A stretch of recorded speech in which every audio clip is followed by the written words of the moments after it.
Shahana, great to be here with you today. We're going to be discussing the very important topic of the newly introduced UAE Climate Law and what it actually really means for our industry and for the country as a whole. So, for those who haven't been tracking really recently, the UAE's federal climate law has just come into effect officially, and it's the first of its kind in the region, setting a legally binding framework for net zero by 2050. Exactly. It's a major shift. This law isn't just about long-term ambition, it's now about accountability.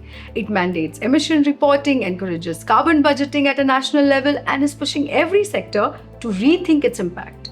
So that includes real estate, construction, heavy industries, and many others. Exactly. And I think for companies now, it means that net zero really is no longer a PR or a marketing slogan. So it's now a compliance issue.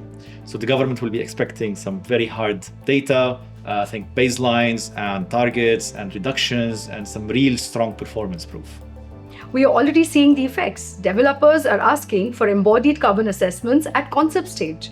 And not just operational efficiencies anymore, asset owners are calling for decarbonisation roadmaps. And lenders, especially those connected to ESG-linked finance, are demanding clearer carbon risk disclosures. So in one of our very recent projects, we were brought in way before the architects were selected to set like a carbon intensity limit on the plot. Now that is new. Absolutely. And I think now there's more alignment that you can see between the climate targets and financial decision making. So we're even seeing the demand from the tenants shifting towards more green certified and low carbon buildings. So it's a whole new market dynamic, really.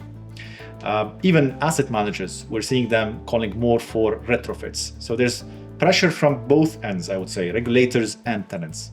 Exactly. Now this brings the real structure.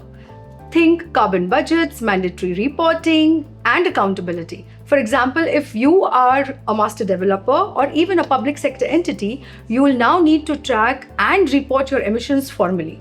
Even banks, ESG-linked loans are now tied up to carbon KPIs. So you want a better margin? Show your emissions pathway. Exactly. And I think it's already triggering change. So even like, as an example, a government-owned client that we worked with recently just added an emissions clause into all of the new contracts, meaning if you don't have a carbon plan, you just simply won't qualify.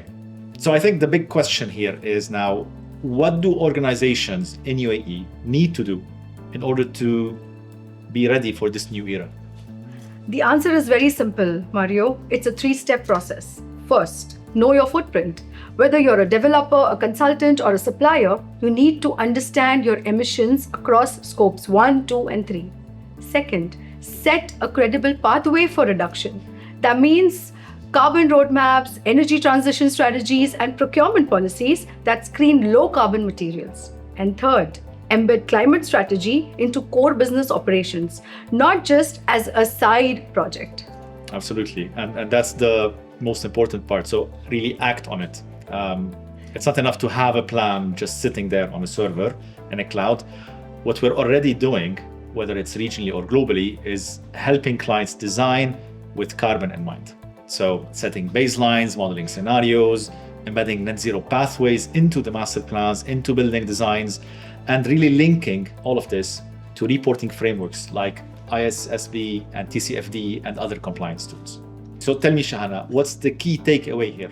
So the key takeaway here, Mario, is for all the companies in UAE to assess their climate exposure and define a clear path forward. We as Cundall are here to support. So companies that act now won't just stay compliant, they lead the market. That was very insightful, Shahana. Thank you very much. Thanks, Mario.